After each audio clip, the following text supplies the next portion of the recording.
Now we will discuss pitching. So there are pitching limits per age. So a 13-year-old can only pitch so many pitches. A catcher can only catch so many pitches before he is not allowed to pitch himself. I think it's innings now. So make sure that you are familiar with all the rules on pitching and catching and vice versa. Know the limits. They're there for a reason. So how do you keep track of pitching? You have your pitch counter.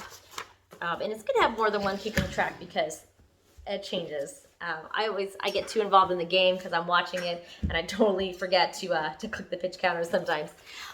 So make sure that, if you have more than one, it's great. And you can always ask the scorekeeper, especially during a tournament, you want to ask the scorekeeper in between innings so that way you know exactly how much your kid pitched. You don't want to be on the wrong page and then find out you have to pull your pitcher out now and your other guy's not ready yet. So make sure that you know where you're at. So here is the pitching log.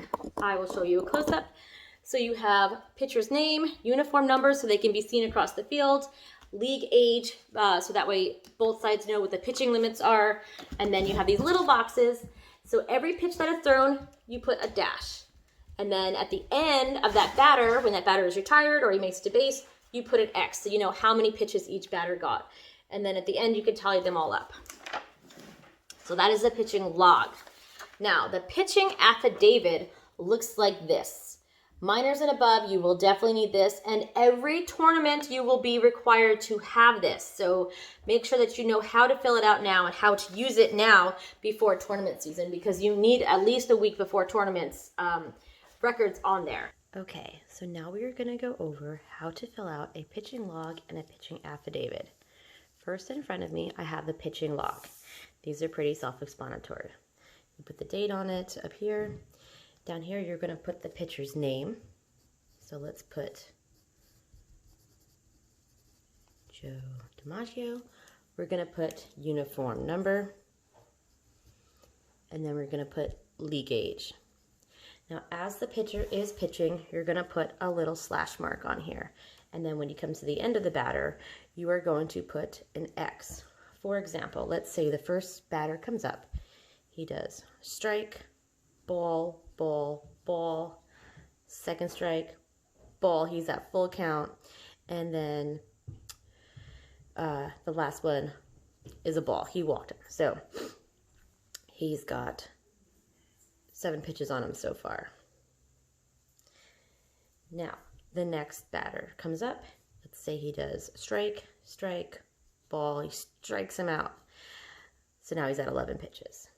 Now he's got another kid comes up. This kid's a lefty. For some reason, he's got a whole bunch of fouls. And then we'll say he ends at 18. That was his last pitch. Now the last batter comes up. Let's say ball, ball, strike, strike. And then he strikes him out at 23. So now his final pitch count is 23. Let's move on to our pitching affidavit now. The pitching affidavit should be filled out at least 1 week prior to tournaments, but you should have this all season long. So I'm going to go ahead and show you how to do that. So you'll put your league name up top there. Your team name goes there. And let's start filling it out from our pitching log. So let's say the date. Let's go 3/17/2021. So first name, Joe. Last name, DiMaggio. Uniform number, we got 5, league age 13. So number of pitches, he threw 23. So if you look down here, 23 pitches, that would be 1 day rest. However, because he started that last batter, and that's why we do the lines and then the X at the end, is 19. So because he started that batter at 19, that's the number of pitches he's used for days of rest, which is under 20, which means days of rest would be 0, so he is eligible to pitch the next day. So let's say he started that batter, let's see, 22. If he had started that batter, let's say he did a bunch more, and then he started the next batter, here, and let's say he started the next batter at 37 and ended at 39.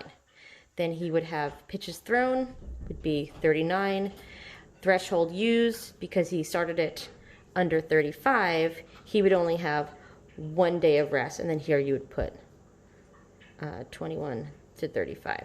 And then they can go and check the pitching log to be sure that that's what happened. Then the official scorekeeper is going to sign that during tournaments. That will be the official scorekeeper that signs that, or the site director.